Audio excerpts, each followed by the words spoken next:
is one of the oldest nations and remains one of the dominant European powers. Julius Caesar conquered the area and brought Vulgar Latin, the ancestor of the French language, in 2 BC. France was a highly feudalistic nation and had established a monarchy by 1180. Following the American Revolution, France was on the brink of bankruptcy, and its citizens were frustrated with the absolute monarchy and its oppressive feudal system.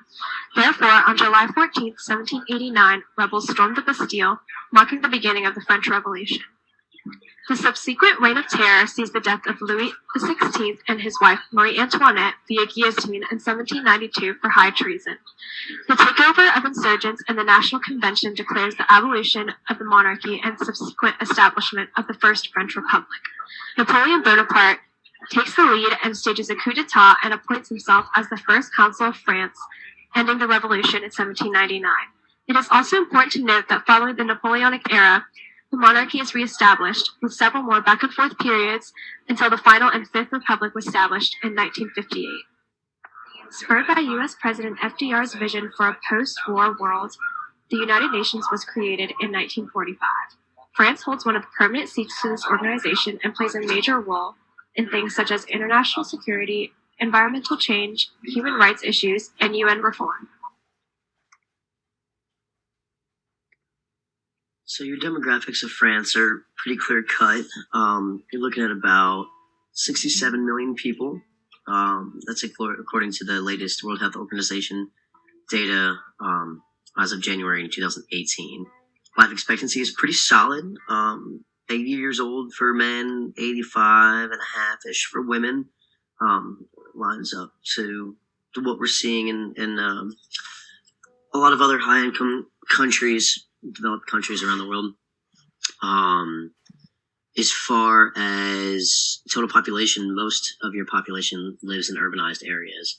So from what we know of health determinants, living in urbanized areas is going to mean a mostly healthy population. As you can see here in this image right here, the population pyramid looks pretty good. The majority of your population is in the what we would say middle age range. Looking at about 40 to about 65. It's your primary older workforce, I suppose you could say. So it doesn't really indicate that we've got any issues with needing to sustain a certain population as they grow older without maybe necessarily the means to do so. So this is other things we've seen in class. Ethnic groups include mostly Celtic and Germanic and Latin, Slavic, Sub-Saharan, North African, Indo-Chinese, and Basque, which we'll talk about a little bit more here when we get to indigenous populations. Speaking about the indigenous population of France, the conversation is a little bit more difficult to have than it would be in another country such as Australia that has been colonized and has a pretty clear indigenous population. The Oxford Dictionary describes indigenous, or an indigenous population, as people who have always lived naturally in a singular place. Well, according to this definition, most of the people living in France are indigenous by their very nature. People that came to Central Europe can be traced back genetically very closely to the very first Homo sapiens and even the Neanderthals before their extinction. So it's perfectly plausible that most of the people that are living in the area of France right now are what you would consider to be the indigenous population. France is one of the culturally richest nations in the world, making it one of the most desired tourist spots. Interestingly enough, it is also one of the most diverse places too. In France, there is also a multitude of religious identities as well as ethnic groups. For example, there is a long history between France and the Arab world, which is revealed through culture such as halal markets on the streets of Paris. As many people know, Paris is home to the fashion capital of the world. In the early 1900s, Paul Poiret changed the name of fashion forever with his revolutionary ideas, such as kimonos and pants. Since then, other household names, or if you're rich or just in the know, names including Coco Chanel, Dior, Louis Vuitton, Saint Laurent, Louboutin, and Givenchy, have put France on the map for its high class and chic fashion. France is known for its rich and decadent foods, in particular, its abundant amount of cheeses. France is known for its Gruyere, Gouda, and Camembert. Wine and champagne are also essential parts of French dining, and La Pelon, which is the meal before the meal, consists of champagne or wine, toast, chips, and charcuterie. France is also known for its fresh bread and abundant choice of sweets, or pâtisserie. The French are big on fresh ingredients, and many shop at open markets, or marché en plein air. When evaluating how French culture affects their health, it doesn't really affect it that negatively. In comparison to Americans, they're actually doing better because they consume more fruits and vegetables. In addition, these fruits and vegetables are fresh rather than frozen or processed. In fact, 17% of French people are obese in comparison to 34% of Americans, which correlates well to deaths by coronary heart disease. One hindrance to French health is the prevalence of smoking, and the Tobacco Atlas notes that complacency in the face of the tobacco epidemic insulates the tobacco industry in France and ensures that tobacco's death toll will grow every year. So there is a large amount of smoking in France, and it is actually encouraged. There's a really strong public education system in France. All the educational programs are regulated by the Ministry of National Education. And the educators in public primary and public secondary schools are all state civil servants, pretty much the equivalent of what we would consider to be federal employees. This makes the ministry the largest employer in the country. Enrollment in public school is not necessarily mandatory, but some sort of instruction is. We see this as similar in the United States.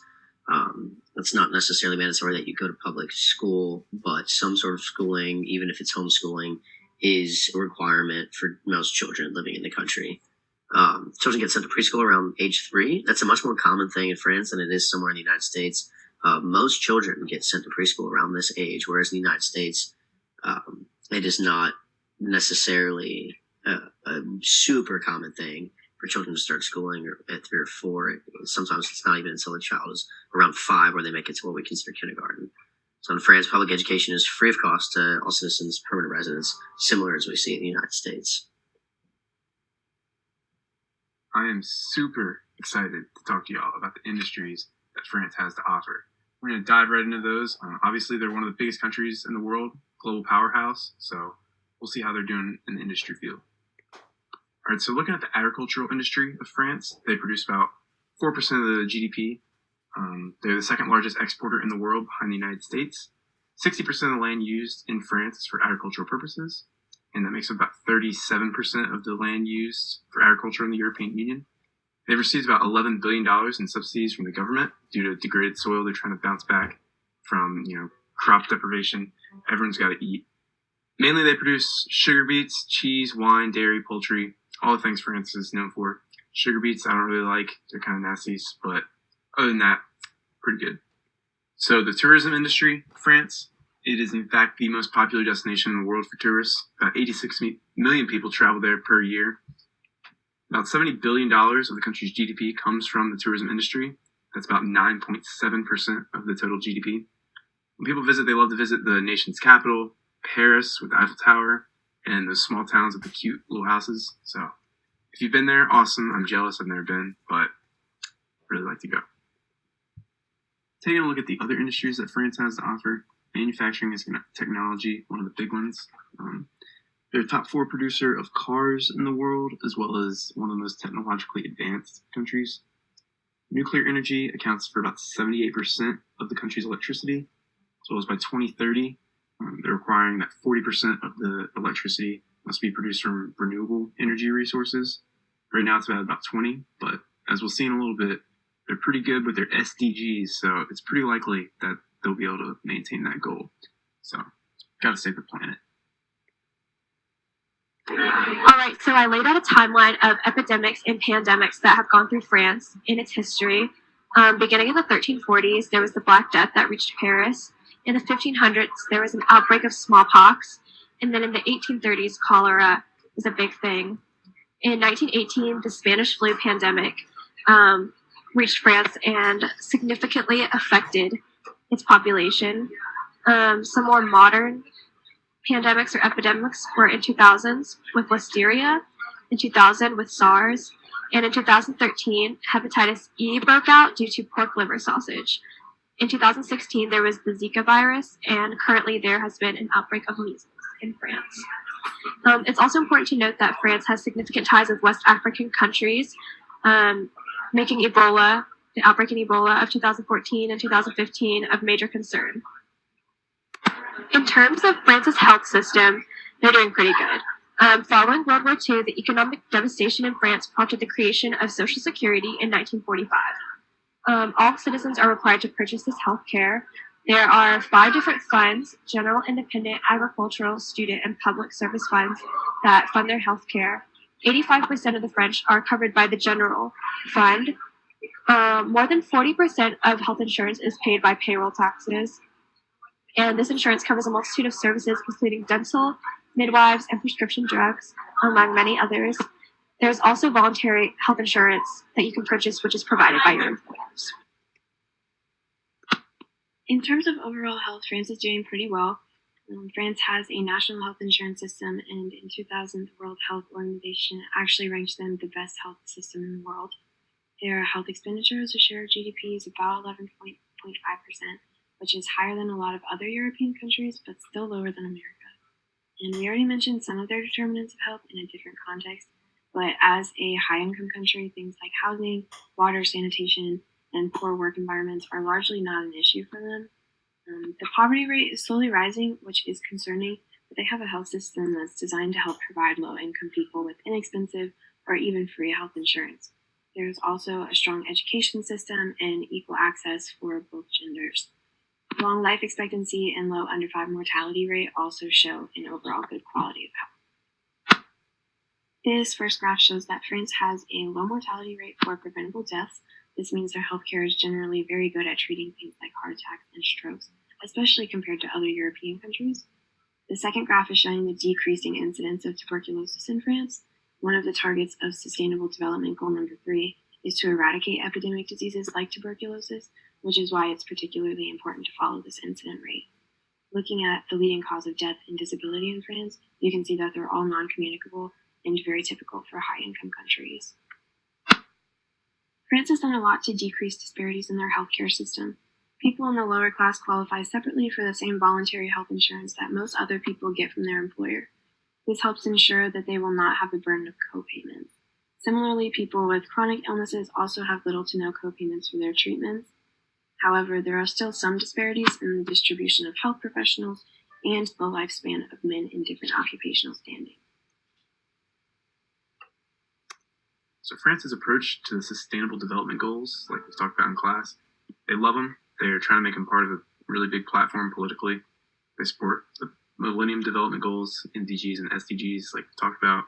So we'll dive into that, see what they've got going on there. All right, so France has already, done pretty well with the SDGs.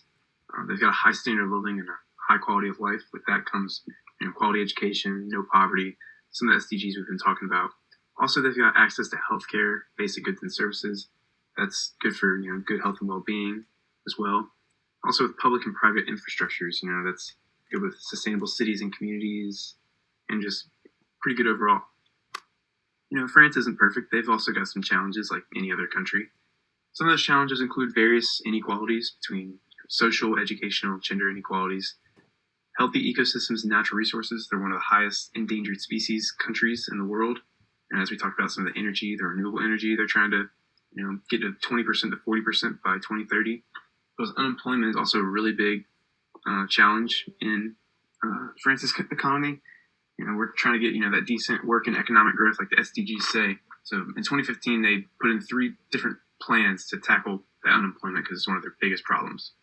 So France has hope for the future. They implemented the Paris Climate Agreement not too long ago, so plan on keeping that in the future. They adopted a bill for biodiversity, so to keep those endangered species alive. And humans are animals too, so we got to respect those other animals. The new face of industry in France initiative is an economic growth plan to increase the economic and environmental goals in the market. So stuff they're doing is really reflecting the SDGs we talked about in class, and they're really trying to improve for the future. So props to you, France.